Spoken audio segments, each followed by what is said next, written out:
नमस्कार, मैं हूं अमीश देवगन।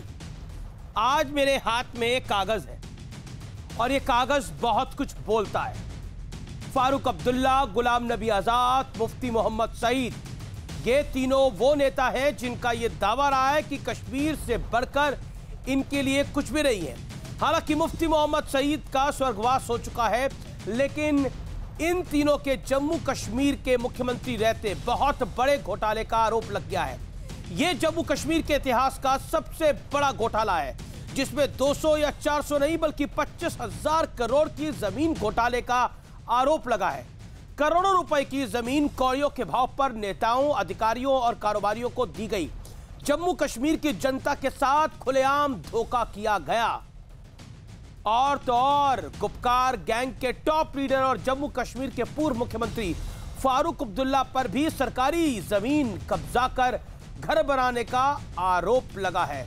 यानी गुपकार गैंग की सभी बड़ी पार्टियां घोटाले के घेरे में शामिल है। सवाल है कि आखिर किस हक से जम्मू कश्मीर की जनता के साथ खड़े होने का दावा करते हैं ये लोग। आज इसी पर होगी देश की सबसे बड़ी बहस। कश्मीर को अपनों ने लूटा, गैरों में कहां दम था, क्योंकि ये लोग कश्मीर को अपनी जन्नत कहते थे, लेकिन इन्होंने मजलूमों का, गरीबों का, वंचितों का, शोषितों का सबका हक छीना। मेरे पास वो पूरी लिस्ट है व्यूअर्स, जिसमें कई सारे नाम हैं। MY खान, अब्दुल माजिद वानी, असलम गोनी, हारून चौधरी, हसीब दराबू, शहजाद बानो, एजाज हुसैन दरबू, इफ्तिकार अहमद दरबू, के अमला, रचना अमला, इन सब के नाम शामिल है। किसको कहां कहां जमीन मिली, जम्मू और कश्मीर दोनों जगह इन्होंने जमीन का आतंक मचा के रखा। इन्होंने सैकड़ों की जमीन कौड़ियों के भाव ले ली। 25,000 करोड़ का 25,000 करोड़ का जमीन घोटाला हुआ है कश्मीर के अंदर, और पिछले 70 साल में यह खेल खेला गया है। और तो और अपने बड़े बड़े महल बनाए गए हैं कश्मीर की आवाम के सपनों को कुचलकर। इसीलिए गुपकार गैंग बनकर उसी घोटाले को छुपाने की कोशिश है, और चीन से ये लोग मदद चाहते हैं। आज का आर पार याद रखिए, ऐतिहासिक होगा और इतिहास के पन्नों में दर्ज होगा, क्योंकि कश्मीर पर इससे बड़ा खुलासा जो आज हम कर रहे हैं किसी ने नहीं किया।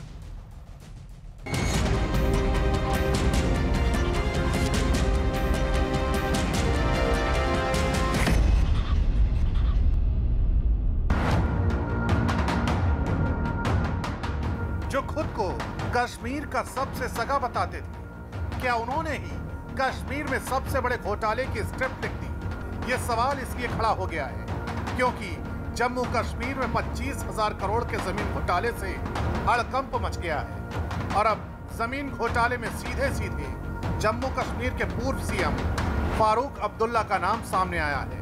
आरोप है कि फारूक अब्दुल्ला ने जम्मू में 7 कनाल जमीन पर कब्जा किया। कब्जे वाली इस सरकारी जमीन पर फारूक अब्दुल्ला ने घर बनवाया।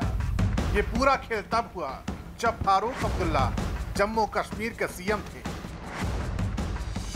घोटाले एक नहीं कई बार हो गए, भ्रष्टाचार के आंकड़े करोड़ों अरबों पार हो गए।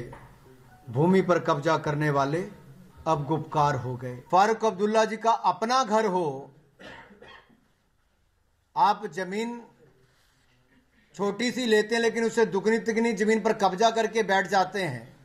क्या इन सब ऐसे ही घोटालों को ढकने के लिए ये गैंग का गठन हुआ है? ये जमीन पर कब्जा करने वाली गैंग है, जमीनी नेता नहीं, ये जमीनों पर कब्जा करने वाले नेता। स्टेट गवर्नमेंट ने आज सुबह या कल रात को अपने वेबसाइट पे लिस्ट ऑफ बेनिफिशियरीज का नाम जारी किया है, उसमें मेरा नाम भी है। तो ये स्कैम का एलिगेशन कहां से आया, मेरी समझ ये नहीं आता है। ये तो मीडिया का क्रिएशन है। इसकी रोशनी एक स्कीम थी, ये स्कैम कब बन गई ये अब जानकारी इसमें होनी चाहिए। सूत्रों के मुताबिक घोटाले में नेशनल कॉन्फ्रेंस, PDP और कांग्रेस के करीब 200 नेताओं के नाम हैं। घोटाले में कुछ बड़े IAS अधिकारियों, कारोबारी और होटल मालिकों के नाम भी शामिल हैं। अब जरा ये पूरा घोटाला भी समझ लीजिए। जम्मू कश्मीर में 2001 में रोशनी एक्ट बना। गैर कानूनी कब्जा करने वालों को जमीन दी जानी थी। मालिकाना हक के बदले एक निश्चित रकम देनी थी। कट ऑफ डेट साल 1990 तय की गई थी। मुफ्ती सईद सरकार ने कट ऑफ डेट बढ़ाकर 2004 किया। गुलाम नबी आजाद सरकार ने इसे बढ़ाकर 2007 कर दिया। जो फारूक अब्दुल्ला की सिस्टर है वो भी रोशनी कानून में बेनिफिशियरी है। मामले की गंभीरता से जांच होनी चाहिए। जैसा हाईकोर्ट ने कहा है, ये सारी जमीन उन लोगों से वापस ली जानी चाहिए।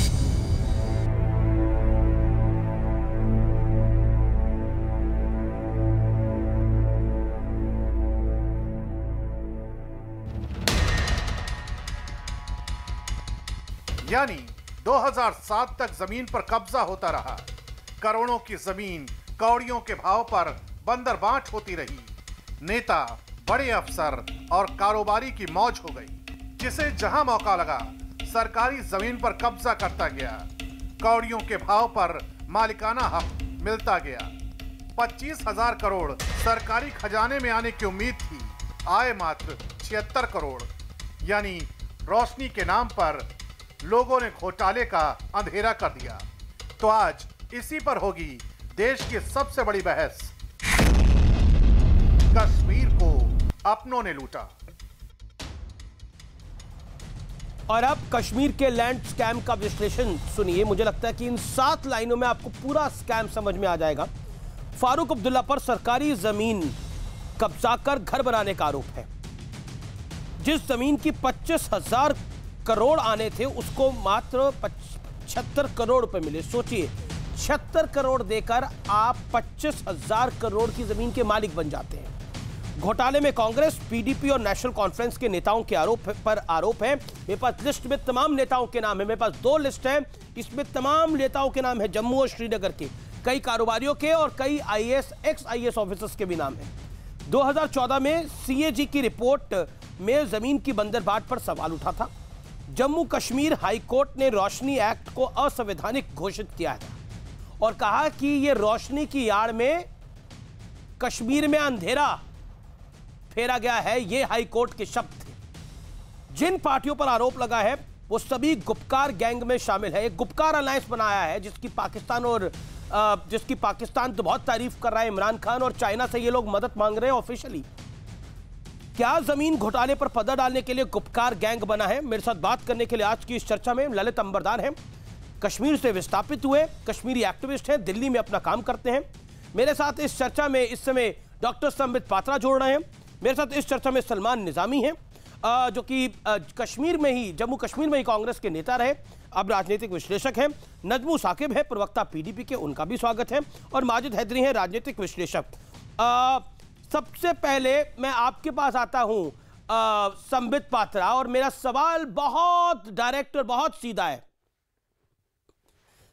रोशनी का मतलब अर्थ होता है उजाला, लेकिन उजाले के आड़ में अंधेरा बिखेरा गया है। ऐसे ही कुछ शब्द ऑनरेबल हाई कोर्ट के भी थे। लेकिन अब यह रोया जा रहा है कि देखिए, बुढ़ापा खराब करना चाहते हैं ये फारूक अब्दुल्ला का। फारूक अब्दुल्ला कह रहे थे मुझे परेशान करने के लिए यह पूरा तमाशा खड़ा कर दिया गया है।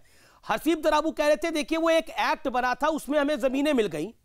लेकिन ऐसा कौन सा एक्ट बनता है जिसमें 25,000 करोड़ की जमीन 76 करोड़ रुपए में मिल जाती है? यह लूट है।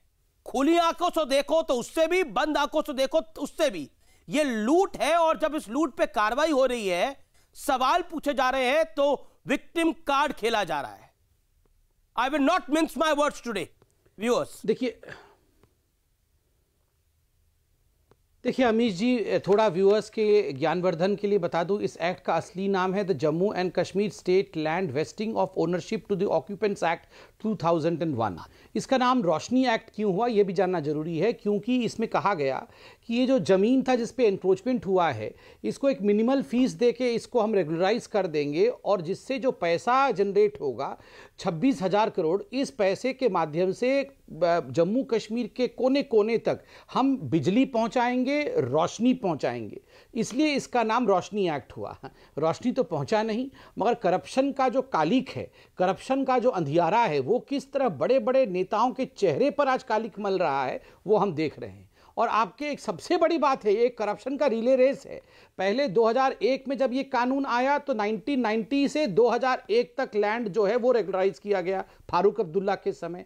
2003 में पीडीपी की सरकार थी, उस समय इंडिपेंडेंट पीडीपी की सरकार, उनके साथ कांग्रेस थी, उन्होंने इसको बढ़ा करके 2004 तक कर दिया। और उसके बाद 2004 में गुलाम नबी आज़ाद में इसे बढ़ा करके 2007 तक कर दिया। मतलब बंदर बांट हुई, कुछ मेरा कुछ तेरा, इस प्रकार सब मिले हुए हैं। अब जहां कुछ मेरा नहीं, सब इन्हीं का, कुछ किसी और का नहीं, सब इन्हीं का, सब इन्हीं का। संबित पात्रा, मैं एक और रिएक्शन ले लेता हूं। मेरे साथ नजमू साकिब है, नजमू साकिब और माजिद हैदरी है। नजमू साकिब, 30 सेकंड में रिएक्ट करिए। आपके भी कई नेताओं के नाम आए हैं, हसीब दराबू, शहजादा बानो, सबसे पहले एजाज हुसैन,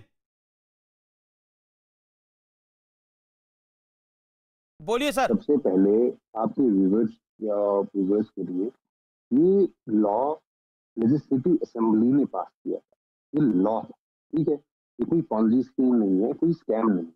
इसमें जो नॉर्मल बेनिफिशरीज, आपका ऑडियो ठीक नहीं आ रहा नजमू साहब, आपका ऑडियो ठीक नहीं आ रहा। Majid Haidari, your reaction, 30 seconds.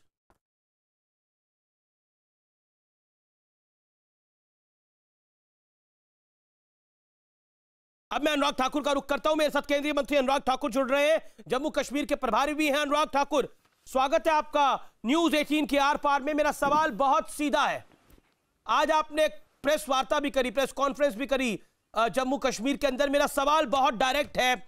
Roshni act के नाम पर बंदर बांट हुई है।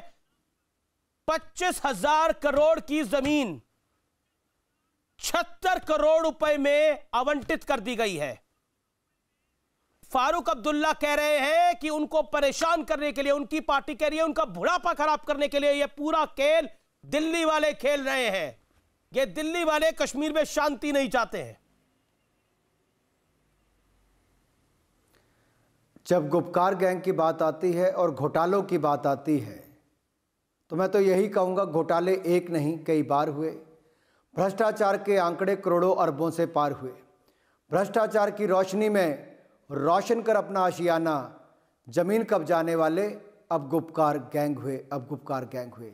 ये गुपकार गैंग बनी ही तब थी, इसका नींव जो है 2001 में रख दी गई थी कि किस तरह से जम्मू कश्मीर की सरकारी ज़मीन, वन विभाग की ज़मीन, जंगलात की ज़मीन पर कब्जा किया जाए। और बड़े संयोजित तरीके से कानून बनाया गया जिसमें कहा गया कि कब्जा करने वाले को एक छोटी सी फीस देनी है और स्वामित्व मिल जाएगा, रेगुलराइज उनकी ज़मीन हो जाएगी। अमीर जी, इससे बड़ा दुर्भाग्य क्या होगा कि जिस नेशनल कॉन्फ्रेंस के फारूक अब्दुल्ला जी के ऊपर आरोप लगा, इनके पिता मुख्यमंत्री, ये खुद मुख्यमंत्री, इनके बेटे मुख्यमंत्री, ये 3 पीढ़ियों ने राज किया और जंगलात की ज़मीन, सरकारी ज़मीनों पर कब्जे भी किए, अपना घर भी बनाया। अपनी बहन सुरैया मटुक, इनकी, उनके ऊपर भी आरोप लगा फारूक जी के कि उन्होंने भी ये ऐसी ज़मीन ली है। और इसी तरह से नेशनल कॉन्फ्रेंस का हेडक्वार्टर श्रीनगर और जम्मू कश्मीर में भी 3 कनाल 16 मरले श्रीनगर, 3 कनाल 16 मरले जम्मू में इन लोगों ने लिया। इनके अलग अलग नेताओं ने नेशनल कॉन्फ्रेंस के लाभ उठाया। फारूक अब्दुल्ला जी, आप बुढ़ापे की बात करते हैं, मैं तो कहता हूं आपने न जंगल छोड़े, न सत्ता में कुछ और छोड़ा। आप क्रिकेट में आए तो आपने क्रिकेट एसोसिएशन में भी वो घोटाला किया जिसके कारण ईडी आज भी आपकी जांच कर रही है। अरे आपने तो कईयों के बुढ़ापे खराब कर दिए, जवानी खराब कर दी। आपने कश्मीर के नाम पर चीन से सहयोग मांगने की बात की। आपने इस देश के तिरंगे का अपमान करने वाली महबूबा मुफ्ती का हाथ थाम लिया। आपके बेटे पाकिस्तान की भाषा बोलते हैं और आप अपने बुढ़ापे की बात करते हैं।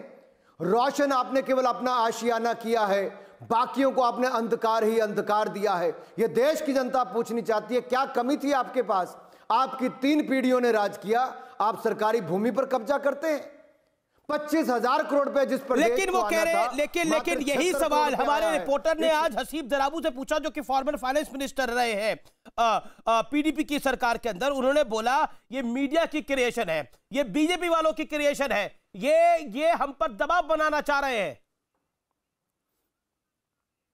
अमीश जी, अगर 370-35 एक्ट नहीं किया होता और 2011 में, उससे पहले जब ये अपील दायर की गई, PIL दायर की गई, उसके बाद कोर्ट ने निर्णय नहीं किया होता तो आज शायद ये चेहरे कभी जनता के सामने नहीं आते।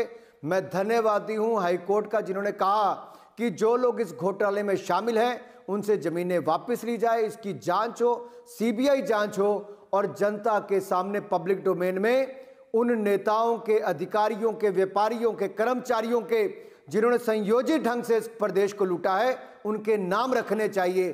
तब जाके फारूक अब्दुल्ला हो, मिस्टर द्रबू हो, द्रबू जी की पत्नी हो, उनके बच्चे हो, फारूक अब्दुल्ला जी की बहन हो, उनकी पार्टी के नेता हो, PDP के मंत्री हो, कांग्रेस के मंत्री हो, इस गुपकार गैंग का कौन सा ऐसा व्यक्ति बचा है? कांग्रेस तो कह रही है, लेकिन कांग्रेस कह रही है दिल्ली के अंदर रणदीप सिंह सुरजेवाला जो सोनिया गांधी के एडवाइजर भी हैं और उनके मुख्य प्रवक्ता भी हैं, उन्होंने कहा कि हमारा गुपकार गैंग से कोई लेना देना नहीं है। हालांकि न्यूज 18 में आर पार में ही हमने एक लिस्ट को दिखाया और उस लिस्ट में जो लिस्ट फारूक अब्दुल्ला द्वारा साइन थी, उस लिस्ट में कांग्रेस के कैंडिडेट्स के नाम भी थे। गुपकार गैंग को लेकर बहुत सी बातें हो रही है और आपने कहा कि गुपकार गैंग की नींव 2001 में रख दी गई थी, आज अपनी प्रेस कॉन्फ्रेंस के अंदर।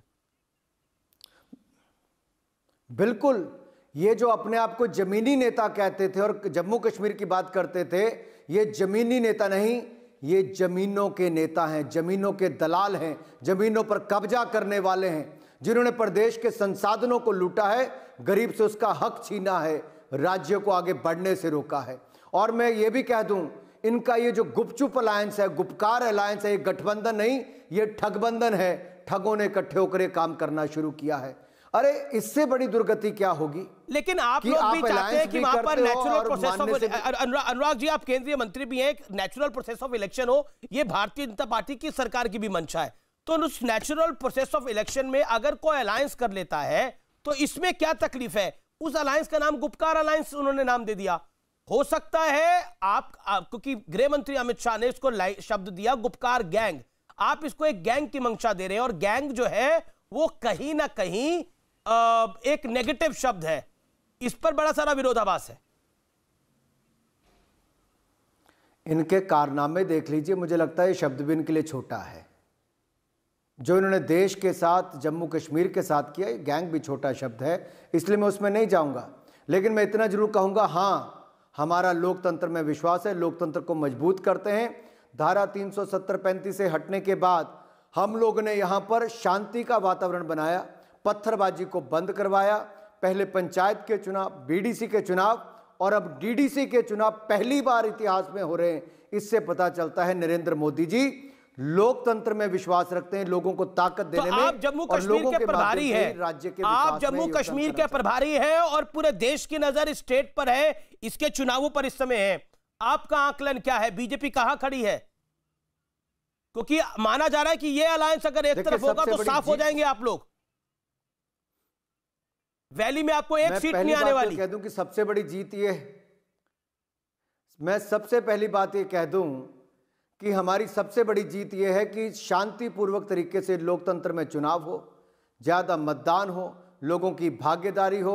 और जो बड़े बड़े दावे करते हैं, उन्होंने महागठबंधन उत्तर प्रदेश में बनाया, बिहार में बनाया, देश में बनाया और तीनों जगह नरेंद्र मोदी जी और भारतीय जनता पार्टी की जीत हुई, क्योंकि हमारे पास क्रेडिबल नेता है, विश्वसनीय नेता है, जिस नेता पर लोग विश्वास करते हैं, जिनकी नीयत पर विश्वास करते हैं, जिन्होंने आपदा के समय 80 करोड़ लोगों को 8 महीने तक मुफ्त में राशन दिया, जिन्होंने 20.5 करोड़ महिलाओं के खाते में 1500 रुपया जमा करवाया, जिन्होंने 7 करोड़ बहनों को 3 महीने तक मुफ्त में गैस सिलेंडर भरवा कर दिया, जिन्होंने 9.5 करोड़ किसानों को उनको 2-2 किस्तें 2-2 हज़ार रुपये की दी, जिन्होंने मनरेगा की दिहाड़ी भी बढ़ाई और बजट कांग्रेस के 30,000 करोड़ के मुकाबले 1,01,000 करोड़ रुपए बनाया। ऐसी मैं ढेरों चीजें गिना सकता हूं। ये नरेंद्र मोदी जी हैं जो सबका फाइनल सवाल अनुराग जी मुझे पता है आपको जाना है, आप व्यस्त हैं, लेकिन मेरा फाइनल सवाल आपसे ये है, गुपकार गैंग क्या आपको लगता है वाकई देश विरोधी गैंग है? क्योंकि इसकी तारीफ पाकिस्तान के वजीर आजम प्रधानमंत्री इमरान खान कर चुके हैं, फारूक अब्दुल्ला खुद चीन से मदद मांग चुके हैं। इसके मायने क्या है और कांग्रेस का इसके साथ होना? अमीश जी, मुझे इसमें कोई संकोच नहीं कहते हुए। राहुल गांधी जी कहते हैं पुलवामा अटैक में सेना का हाथ मोदी जी का हाथ था, लेकिन राहुल गांधी जी का चेहरा बेनकाब हुआ कि कितने झूठे वो नेता हैं जब पाकिस्तान के मंत्री ने इसको इमरान खान की उपलब्धि माना पुलवामा अटैक को। जब हमने सर्जिकल स्ट्राइक की तो उस पर भी प्रश्न चिन्ह, ये गुपकार गैंग और राहुल गांधी जी इनके दोस्त दोनों इकट्ठे करते थे। इसके बाद भी जो ये जमीन घोटाला रोशनी का हुआ, इसमें भी साफ पता चलता है कांग्रेस ने 2004 से 2007 में कैसे आगे लिस्ट बढ़ाई थी। ये अपने आप में सारे स्पष्ट करते हैं कि इनके तार आपस में कैसे जुड़े हैं। ये गठबंधन जो है ये ठगने वालों का है। लेकिन गठबंधन तो आपने भी किया था महबूबा मुफ्ती के साथ, बार बार ठगा है। लेकिन पीडीपी के साथ तो गठबंधन आपका भी था अनुराग जी, आपकी पार्टी का यानी। और हमने इशू बेस था, कॉमन मिनिमम प्रोग्राम पर था। जब तक वो कॉमन मिनिमम प्रोग्राम पर चलती रही हमारा समर्थन था। जब राष्ट्रहित से परे हुई हमने समर्थन वापस लिया है। हमें राष्ट्रहित, राष्ट्रीय सुरक्षा जरूरी है। राजनीति से ऊपर राष्ट्रहित को हम अपनी ताकत देते हैं जी, और अपनी महत्व देते हैं। बहुत बहुत शुक्रिया अनुराग ठाकुर हमारे साथ थे गुपकार गैंग पर, और साथ साथ जो घोटाला हुआ है, जमीन घोटाला हुआ है, जिस पर प्रेस कॉन्फ्रेंस बीजेपी ने करी है, दिल्ली में रविशंकर प्रसाद ने और जम्मू कश्मीर में अनुराग ठाकुर ने, उस पर बात कर रहे थे। Thank you so much Anurag Thakur joining us on our part tonight. मेरे साथ डॉक्टर संबित पात्रा इस समय जुड़े हुए हैं, मेरे साथ ललित अंबरदार भी है, मेरे साथ सलमान निजामी भी जुड़ गए। सलमान निजामी, जमीन की बंदरबाट में सबने कमाया, सबने खाया और अब गुपकार बनाया। अनुराग ठाकुर को सुना आपने, उससे पहले डॉक्टर पात्रा को भी सुना। देखिए, अभी लेटेस्ट जो स्टेटमेंट आया है डॉक्टर फारूक अब्दुल्ला साहब ने, उन्होंने डिनाई किया है कि मेरी कोई भी प्रॉपर्टी इसमें रोशनी स्कीम में नहीं आती। दूसरी बात जो है, जो जम्मू में एक नया प्रोपेगेंडा चल रहा है, इस स्कीम का सबसे बड़ा मकसद यह था कि गरीब तबके को इसका फायदा उठे। और मैं आपको दावे से कहता हूं कि जो भी शख्स इसमें इन्वॉल्व है, चाहे पॉलिटिशियन हो, ब्यूरोक्रेट हो, उसको आप कड़ी से कड़ी सजा दीजिए। लेकिन जहां आप हिंदू मुस्लिम की बात करते हैं, अगर जम्मू सूबे की बात करें, छोड़े जम्मू को भी, जम्मू प्रॉपर, वहां अगर आप आंकड़ों की बात करते हैं, जम्मू में जो ये करप्शन में हिंदू मुस्लिम की बात क्या है? इसमें सुजात किचलू का भी नाम है, इसमें हारून चौधरी का भी नाम है, इसमें हसीब दराबू का भी नाम है। इसमें हिंदू मुसलमान कहां है? इसमें के अमला का भी नाम है, इसमें रचना अमला का भी नाम है। इसमें हिंदू मुसलमान कहां है? अच्छा, दूसरी बात, आप कह रहे हैं कि ये जो ये जो जमीन का मामला था, एक सेकंड सुनिए निजामी साहब, देखिए, आप सवालों का जवाब देने आए हैं तो कृपया करके सवालों का जवाब दे। आपने बोला ये रोशनी घोटाला जो था ये उजाले के लिए था, तो हाई कोर्ट को इसको उजाला क्यों नहीं दिखा? हाई कोर्ट ने क्या क्या टिप्पणियां करी है आपको बताऊं। पहला, जो ऑफिशियल ऑर्डर में आया है, ये एक्ट असंवैधानिक है। दूसरा, टिप्पणी सुनिए आप हाई कोर्ट की कि ये रोशनी की उजाले की बजाय ये अंधेरा है। अब जवाब दूं मैं? हाँ बिल्कुल जवाब दीजिए। जमीन घोटाला जम्मू कश्मीर में, मैं कहता हूं जो भी उसमें इन्वॉल्व हो, फारूक अब्दुल्ला इन्वॉल्व है, चाहे भाजपा का एक्स डिप्टी सीएम जिसने आर्मी की जमीन खाई है, उस पर घर बनाया है, उस पर भी कार्रवाई होनी चाहिए। जो जम्मू कश्मीर के गवर्नर का एडवाइजर है, गुलाम नबी आजाद ने डेडलाइन को क्यों बढ़ाया? इन्वॉल्व है, उस पर भी सजा होनी चाहिए। गुलाम नबी आजाद साहब ने डेडलाइन को क्यों बढ़ाया? 2007 क्यों करी गई? चाहते थे, उनका नाम कहीं भी नहीं है इसमें। अरे उन्होंने डेडलाइन को बढ़ाया, गुलाम नबी आजाद साहब का नाम बढ़ाया कि ये घोटाला होता रहे, कि जमीन जो है गरीब, हाँ, उनका नाम नहीं है, लेकिन कांग्रेस के नेताओं का नाम है, लोगों में बांटी जाए, उनको उसका मुआवजा मिला जाए।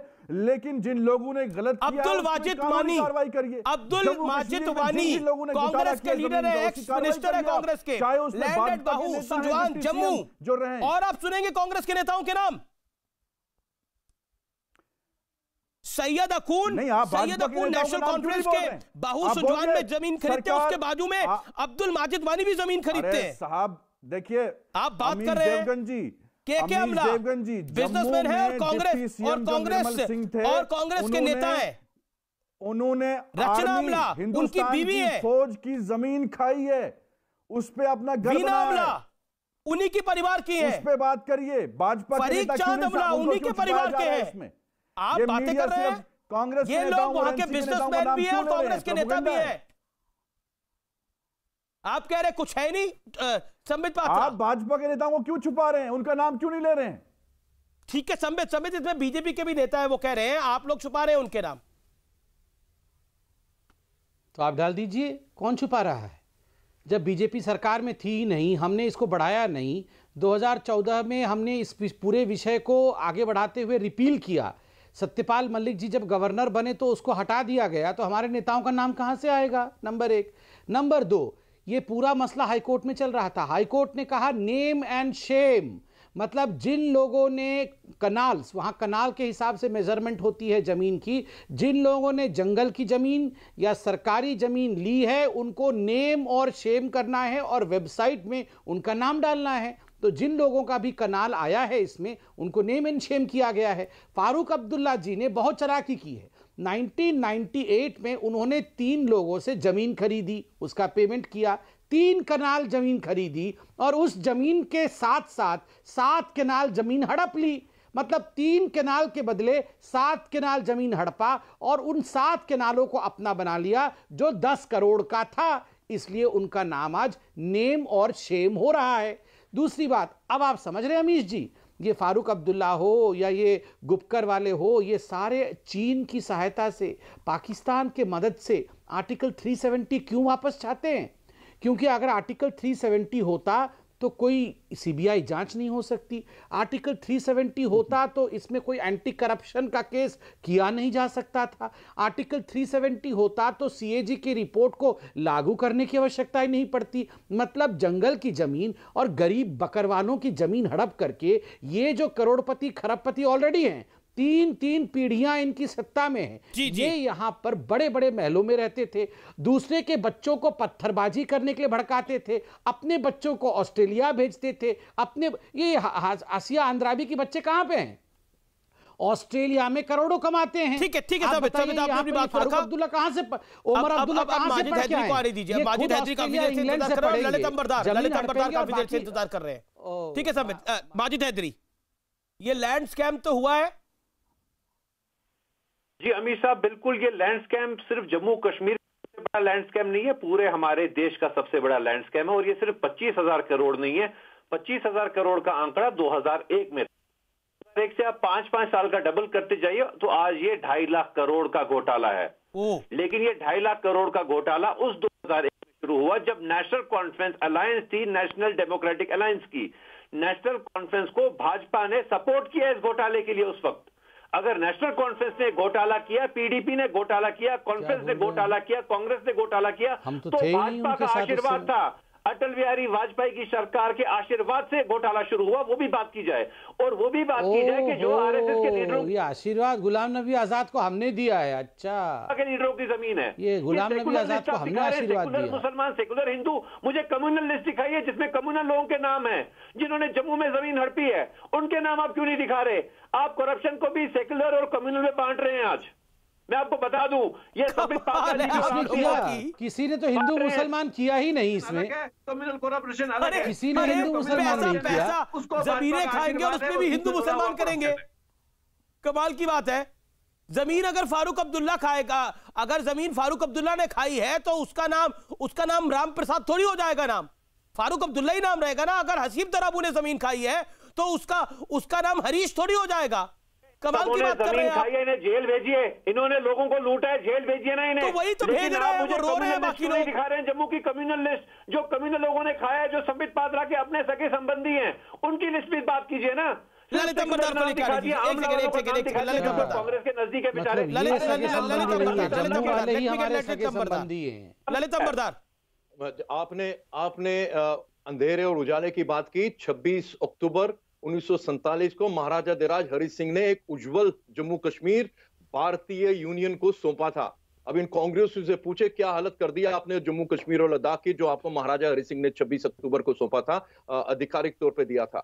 आधा तो पाकिस्तान को दे दिया, कुछ चाइना को दे दिया, जो बचा उसको सल्तनत बना दी 370 और 35A के द्वारा। छोटा मोटा इस्लामो पाकिस्तान बना दिया उन्होंने कश्मीर के अंदर, जिसके अंतर्गत जितने भी कश्मीर आधारित पॉलिटिशियंस हैं उन्होंने इसको अपनी जागीर समझा, अपने बाप की जागीर समझा जम्मू कश्मीर और लद्दाख को, जो चाहा किया इस 370 और 35A की नाक तले। और ये भी हकीकत है, ये भी हकीकत है 2019 तक बीजेपी ने भी वही किया जो सक्सेसिव गवर्नमेंट करती रही है कि उनको दिल जीतने के लिए उनको जो कुछ करना करने दो।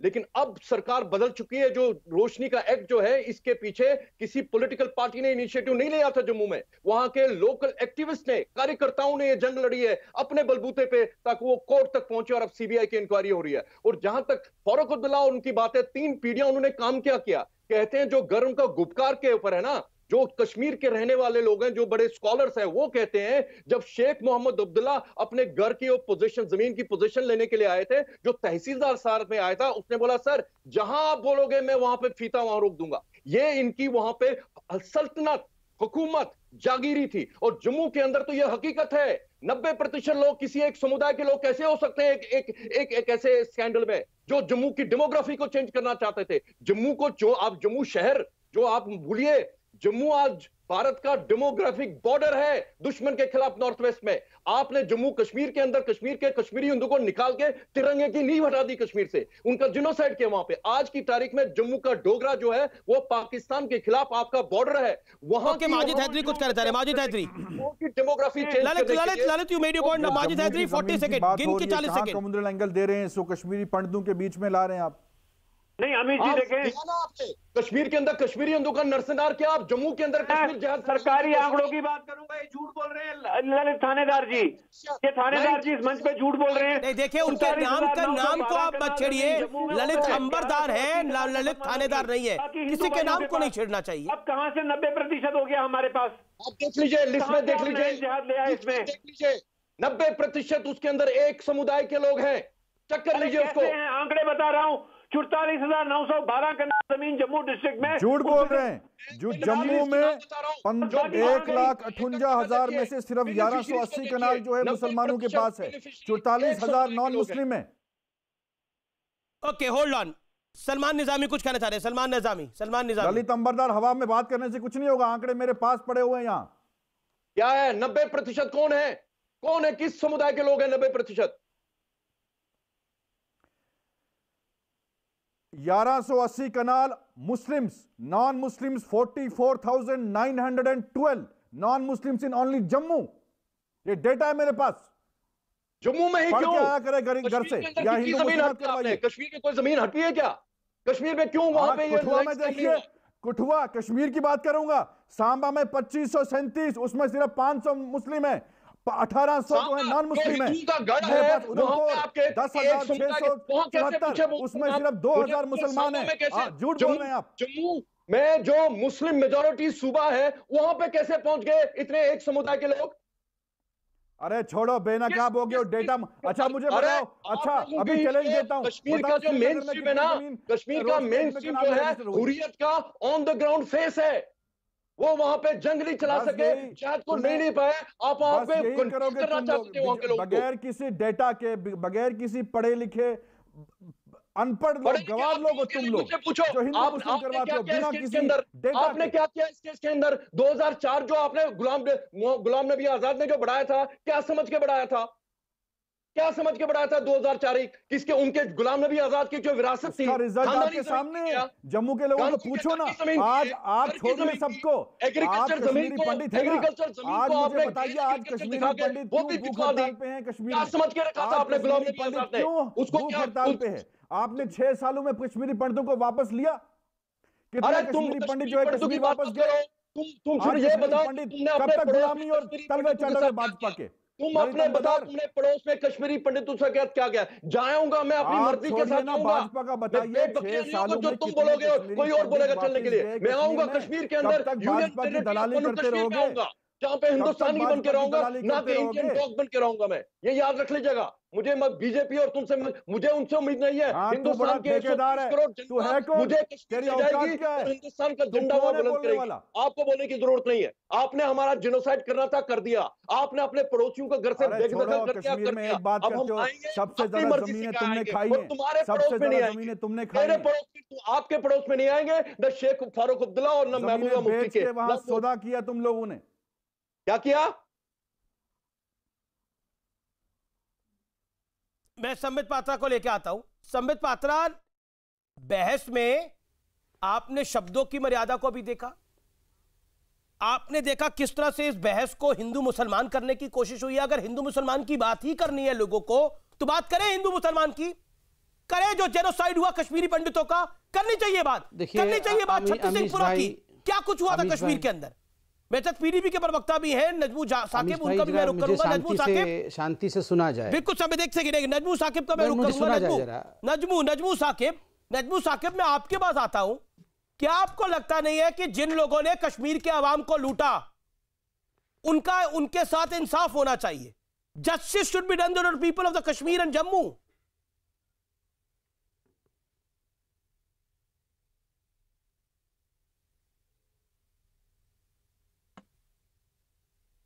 बोलिए नजमू जी, आवाज मिल रही है आपको?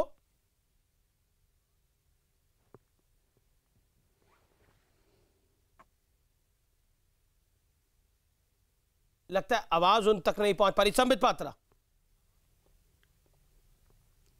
देखिए, मुझे जरा ध्यान से सुनिएगा और मैं रिक्वेस्ट करूंगा बीच में कोई ना बोले। अभी मैं सुन रहा था सलमान निज़ामी और ललित अंबरदार जी के बीच में एक बहुत जोरदार बहस चल रही थी, और आप शब्दों के चयन देखिए। तू होता कौन है, तू होता कौन है ये बोलने वाला? तू तो भाजपा का तलवे चाटता है, तू तो दलाल है। मैं एक बात कहना चाहता हूं, देखिए, भाजपा देश के बाहर नहीं है। भाजपा की बात कर देना या भाजपा के साथ खड़ा होना ये अलग विषय है, मगर मैं कहूंगा वो कौन लोग हैं जो पाकिस्तान और चीन के तलवे चाटने के लिए तैयार है? वो क्यों ऐसे दलाल बने हुए हैं जो पाकिस्तान और चीन के लिए यहां कहने के लिए लड़ने मरने के लिए तैयार है? यहां बैठे हुए ललित अंबरदार जी, वो हमें भी गाली देना चाहें बिल्कुल दे सकते हैं, इंडिपेंडेंट हैं। मगर मैं एक बात कह दूं उनके लिए, जब कश्मीरी पंडितों को निकाला गया वादी से, आप इनको पूछिए, इनको 3 ऑप्शन दिया गया था। ऑप्शन नंबर 1, आप कश्मीर छोड़ के चले जाओ। ऑप्शन नंबर 2, आप हिंदुइज्म छोड़कर कन्वर्ट हो जाओ। ऑप्शन नंबर 3, आपको मरना पड़ेगा, आप अपनी औरतों को यहां छोड़ दो और आपको जो करना है करो, आप मरो। आप देखो, ये ऑप्शन था। और उस समय एक देश की जानी मानी पत्रिका थी, मैं नाम नहीं लूंगा, उन्होंने जस्टिफाई किया था कि ये जो लोकल लोग हैं वो नाराज हैं कश्मीरी पंडितों से, क्योंकि कश्मीरी पंडितों ने बहुत नौकरी खा ली है। जो लोकल नौकरी होती है उस पे कश्मीरी पंडित ज्यादातर नौकरी करते हैं, इसलिए जो हुआ है उसको जस्टिफाई किया गया। ये इतने वर्षों तक नरसंहार, आप देखिए, पूरे हिंदुस्तान में एक लिंचिंग होती है, उस पर 10 दिन का डिबेट होता है। 5 लाख कश्मीरी पंडितों का नरसंहार हो गया, उनको भगा दिया गया, रेप हुआ, घर में घुस के मारा गया, और डिबेट में कहा जाता है तू होता कौन है, महिला का रेप नहीं हुआ, तेरी झूठ बोल औकात रहे क्या है, तू हैं। दलाल है। एक महिला का रेप नहीं हुआ है जम्मू कश्मीर में, झूठ बोल रहे हैं आप इस मंच पे। अच्छा, एक महिला का एक केस मुझे आप दिखा दीजिए। मैं आज अभी बीजेपी ज्वाइन करूंगा, आरएसएस की शाखा अभी आज इसी मंच पे ज्वाइन करूंगा। मुझे एक केस दिखा दीजिए जहां किसी पंडित महिला का बलात्कार हो। एक आप जैसे लोग हमारे शाखे में नहीं, आपके पैरों में ज्वाइन करूंगा। हमें आप जैसे लोग, आप जैसे बिल्कुल ज्वाइन नहीं करना है भैया। वो अंधेरा दिन आए ही नहीं जब आप हमें ज्वाइन करो भैया, आपको वहां ज्वाइन करना है। झूठ बोलते हैं कौन सी पार्टी है, नवाज शरीफ की या फिर इमरान खान की, वहां ज्वाइन करो। नहीं भैया, आप यहाँ ज्वाइन मत करो, आप यहाँ ज्वाइन मत करो। आपको जहां ज्वाइन करना है वहां ज्वाइन करो भैया। इमरान खान को कार्यकर्ताओं की आवश्यकता है, आप वहां ज्वाइन करो। आप हमारे को ज्वाइन मत करना बिल्कुल भी। आप you are not required here sir. आप नहीं, हम झूठ बोल रहे हैं, सच बोल रहे हैं, मगर आप हमें ज्वाइन मत करना। महिलाओं के साथ रेप हुआ। ललित अंबरदार कुछ कह रहे हैं, एक सेकंड सुनिए। समित ललित अंबरदार स्काइप पे देखिए। आज हम कई लोग स्काइप पर, तो ऑडियो क्लियर नहीं आ रहा। ललित अंबरदार बोलिए। ये जिनको जमीर मरा पड़ा है ना, अगर जमीर में कुछ है तो उसको जगा और सर्रा भट्ट को नमन कर। सर्रा भट्ट को रेप करके सड़कों पे उसकी नंगन शरीर के ऊपर JKLF सिगरेट बिट से मार किया। सर्रा भट्ट, अरे कोई रेप केस दर्ज नहीं है सरला भट्ट केस में, झूठ बोल रहे हो। तुम कोलैबोरेटर हो, तुम जिहादी हो। बॉडी डाउन करिए माजिद हैदरी का 30 सेकंड के लिए, बोलने दीजिए ललित अंबरदार को। सुनिए सर, गिरजा तिक्कू जम्मू से बुलाया दोगले लोगों ने, उसके काम करने वाले 7 कर्मचारियों ने बोला तू आजा, कैंप से आजा, अपनी तनख्वाह ले। कमीनों ने उसका बलात्कार किया और उसके बाद आरे की मशीन पे 2 हिस्सों में उसको काट दिया। मिसेस प्राणा गंजू कहते वो इतनी बड़ी डिग्निफाइड लेडी थी, उसके साथ शैतान भी हाथ लगाने से कतरा था। रेप करके क्या हालत कर दी उसकी, रेप करके। कमीने लोग क्या बोलते हो, बदामा में क्या किया तुम लोगों ने शब बारात की रात को? वो अपने माइक्रोफोन जो अपने स्पीकर थे मस्जिद के वो बढ़ा दिए ताकि वो जो AK-47 राइफल की जो आवाज है वो सुरक्षा कर्मियों तक न पहुंचे। संग्रामपुरम में 2 साल का मुन्ना पूरी AK-47 राइफल उसके सिर में खाली कर दी, और तुम कहते हो तुमने क्या किया? कहां गए तुम्हारे पड़ोस में कश्मीरी हिंदू? 5000 साल की विरासत कश्मीर की, जो कश्मीरी ओरिजिनल है। आप कश्मीरी नहीं हो, आप 700 साल पहले आए हो, आप इस्लामवादी हो, आप शामीर के मैं मान सकता हूं वेदना है, और जिस लड़की को आरे के साथ काटा था उस लड़की की तस्वीरें छपी थी उस समय के अखबारों के अंदर। अगर आपको विश्वास नहीं है तो खोल के अभी भी पढ़ सकते हैं आप। और आप यहां बोल रहे हैं माजिद हैदरी की कोई रेप हुआ तो बताओ, कोई रेप हुआ तो बताओ। अरे रेप करके आरे से बीच में काट दिया था और मैसेज ये दिया था कि अगर कश्मीर छोड़ के नहीं जाओगे तो तुम्हारी घर की बच्चियों का यह हाल होगा। अपनी इज्जत बचाकर, अपनी बहनों की, अपनी बेटियों की इज्जत बचाकर, अपनी मां की इज्जत बचाकर कश्मीरी पंडित अपने घर से विस्थापित हो गए और बोलते हिंदू मुसलमान, हिंदू मुसलमान। हिंदू मुसलमान की सच्चाई यह है इस देश के अंदर। 5 प्यारों के साथ क्या हुआ था? 5 प्यारों के साथ क्या हुआ था? इस देश में नाथूराम गोडसे की बात होती है कि नाथूराम गोडसे ने महात्मा गांधी को गोली मारी, गलत हुआ। लेकिन 5 प्यारों को किसने मारा था? गरम कढ़ाई में किसने तला था? बात उसकी होनी चाहिए। कश्मीरी पंडितों को 5 लाख कश्मीरी पंडित विस्थापित कर दिए गए, आरएसएफ बीच में से चिरवा दिए गए। ऐसा तो ISIS भी नहीं करती आज के युग में। आपने जो 1990 में दर्श दिखाया था, बोलिए माजिद हैदरी क्या बोलते हैं? आप अभी पूछ रहे थे कि रेप की लिस्ट बताइए।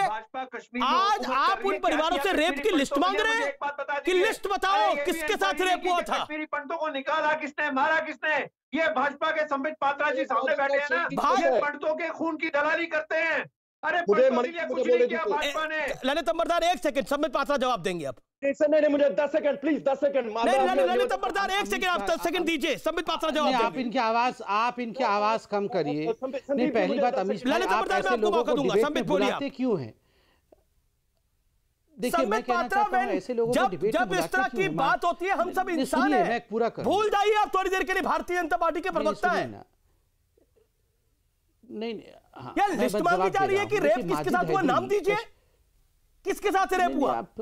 तो ऐसे लोगों, देखिए अमीश भाई, ऐसे लोगों के आवाज को आपको डिलीट करना चाहिए, ऐसे लोगों के ऑडियो को जाने नहीं देना चाहिए। ये ज़हनियत है, ये सोच है काफी लोगों की। कश्मीरी पंडित के अभी किस तरह से दूसरा सलमान निजामी जी कर रहे थे।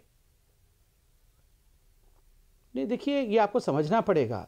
मतलब आप याद सलमान निज़ामी जी को तो छोड़ दीजिए, मैं वो बयान दिखा सकता हूं जिसमें उमर अब्दुल्ला कहते हैं कि हम 68% मुस्लिम हैं जम्मू कश्मीर में, इसलिए जो हम कहेंगे वही होगा। उन्होंने आंकड़े कहे थे, हम 68% मुस्लिम हैं इसलिए ये इलाका हमारा है।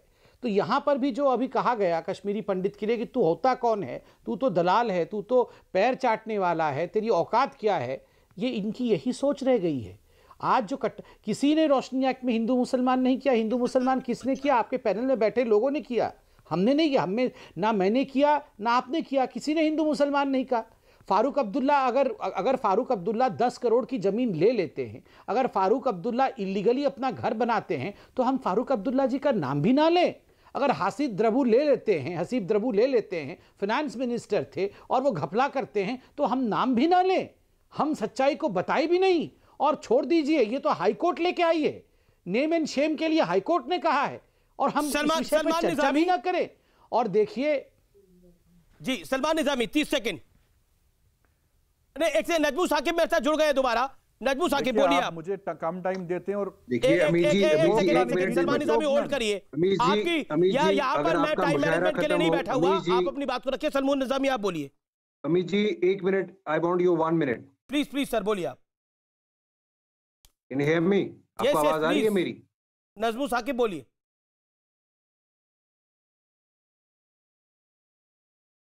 अमीर जी जी साकिब साहब बोलिए। अमीर जी अगर आपका मुशायरा खत्म हो गया होगा, let's come to the serious point. Prime minister साहब हमारे दिल्ली में अनऑथराइज्ड कॉलोनीज में दिल्ली असेंबली इलेक्शन से पहले आते हैं, कहते हैं जी मैं अनऑथराइज्ड कॉलोनीज को ऑथराइज करता हूं। कश्मीरी पंडितों की बात करना मुशायरा है जी। वाह वाह वाह, क्या कदम है प्राइम मिनिस्टर मोदी का।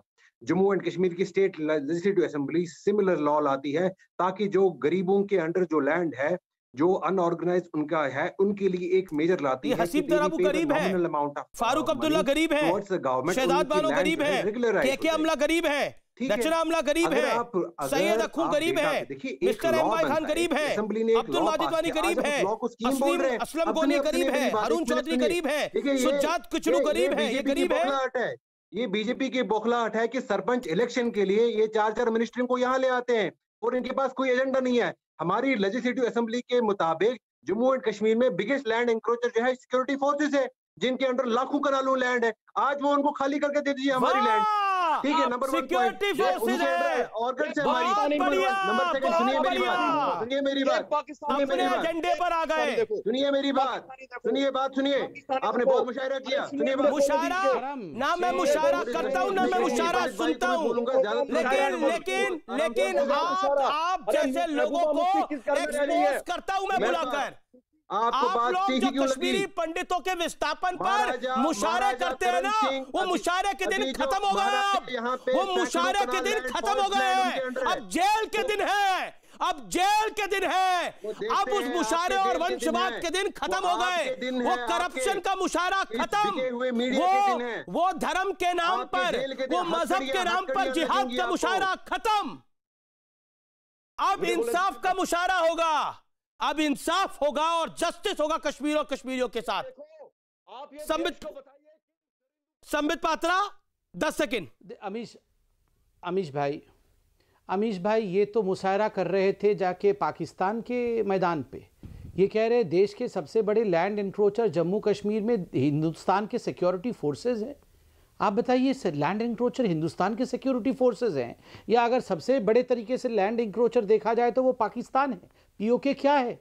इलीगल तरीके से, और चाचा नेहरू के गलत कामों के कारण आज जिस प्रकार से पीओके बना है, पीओके को ऑक्यूपाई किया गया है, उसके विषय में एक शब्द नहीं कहा जाता है।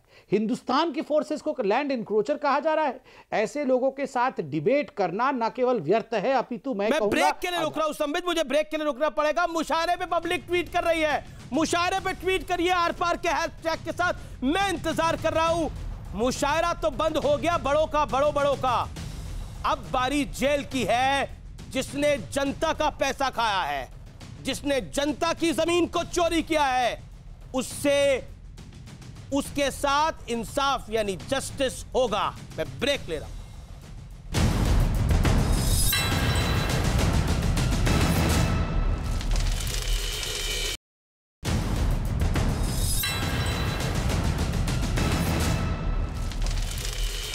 आर पार आप देख रहे हैं देश का सबसे लोकप्रिय डिबेट शो में सलमान निजामी के पास चलता हूं। सलमान निजामी, पीडीपी के नेता शामिल हैं, कांग्रेस के नेता शामिल हैं, नेशनल कॉन्फ्रेंस के नेता शामिल हैं, और अब जब इस घोटाले की बात हो रही है तो यह पूछा जा रहा है कि कश्मीरी पंडितों की किन बेटियों के साथ रेप हुआ। क्या आपको लगता है ये उसका जस्टिफिकेशन है?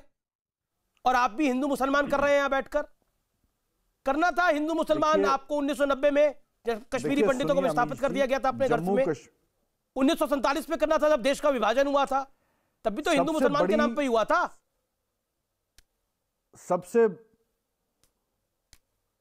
सबसे बड़ी गिनौनी बात और हरकत यह है कि आप रेप को हिंदू मुसलमान कर रहे हैं, कश्मीरी पंडित और मुसलमान। अगर रेप का डेटा हम जम्मू कश्मीर में देखें 47 से शुरू करिए, जब जम्मू में ये रेप पर बहस नहीं है, आप ही के मित्र लेकर आए और आसिया मेरी बहस तो जमीन घोटाले के ऊपर है। हिंदू की बच्ची है चाहे मुसलमान की। अरे भाई जमीन घोटाले की बात करिए ना। जमीन घोटाले में कांग्रेस के भी नेता हैं, पीडीपी के भी नेता हैं, जमीन घोटाले के साथ नेशनल कॉन्फ्रेंस के भी नेता है, फारूक अब्दुल्ला का ही नाम आ रहा है। दूसरी बात, मैंने पहले भी कहा कि भाजपा का एक डिप्टी सीएम है जिसने आर्मी की जमीन जम्मू के सूबे में, आप गूगल करिए, 5 बार आर्मी ने कहा कि जमीन छोड़िए, जमीन छोड़िए, नहीं छोड़ी। जो एडवाइजर हैं जम्मू कश्मीर में गवर्नर भाजपा के हैं। ठीक है। संबित पात्रा के पास जाता हूं। संबित पात्रा, मेरे पास 15 सेकंड ही बचे हुए हैं। Final word and your response to Salman Nizami ji. देखिए, फारूक अब्दुल्ला जी ने सिर्फ अपने लिए 7 कनाल नहीं लिया, अपनी बहन के लिए भी कई करोड़ों का जमीन लिया, जिनका नाम सुरैया मट्टू है। उनकी दोनों पार्टी ऑफिस जो श्रीनगर और दूसरी जगह बनी हुई है, वो पार्टी ऑफिस भी इसी प्रकार रोशनी एक्ट के ज़मीन पर ही इलीगल इंक्रोचमेंट पे खड़ी है। पार्टी इलीगल, आप देखिए पूरा परिवार इलीगल ज़मीन पर, और गरीबों का छोड़िए, अपने महल को रोशन करने की बात हो रही थी। और यहाँ मुशायरे की बात हो रही थी। कनीज बन के आप बैठे हैं चीन की, कनीज बन के आप बैठे हैं, संबित को पूरा करने दीजिए, बात करते हैं हिंदुस्तान में, और हिंदुस्तान में मुशायरे की बात करते हैं। आप बताइए, आप कनीज क्यों चीन के हैं, आप कनीज क्यों पाकिस्तान? बहुत बहुत शुक्रिया संबित आपका। और अब वक्त है कंक्लूजन का, यानी निष्कर्ष का। और आज का निष्कर्ष यही है कि इससे बड़ी शर्मिंदगी की बात नहीं हो सकती कि पहले आप घोटाला करते हैं, उसके आरोपित होते हैं, और फिर आप विक्टिम कार्ड खेलते हैं, और फिर आपके नुमाइंदे इस बहस में आके कहते हैं कि किसका रेप हुआ, में नाम बताइए। जरा सोच के देखिए उनके बारे में जिनके साथ ये हुआ है। कम से कम ईश्वर से तो डरिए।